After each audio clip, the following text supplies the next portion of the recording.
Now here are some quick photo tips for you. Only high quality photos are going to be accepted into stock photo sites. So if you want to have high quality photos, you need a high quality gear. So I highly recommend that you use a DSLR camera, and a plain 50mm lens is just fine. Now you're going to want to try to take pictures that are difficult for regular people to take with their smartphones. And if you are going to be using DSLR cameras, try modifying your shutter speed and try to play around with it. For example, you could try taking long exposure photos.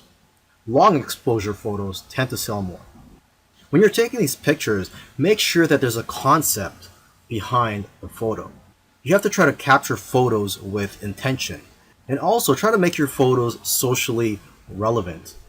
Another important key is to make sure that your picture elicits some type of emotion or has some type of purpose, such as showing that it's the fall season.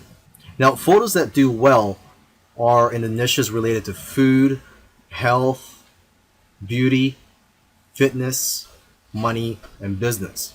You also have to remember to leave some room for copy and text for the users to put on the photo.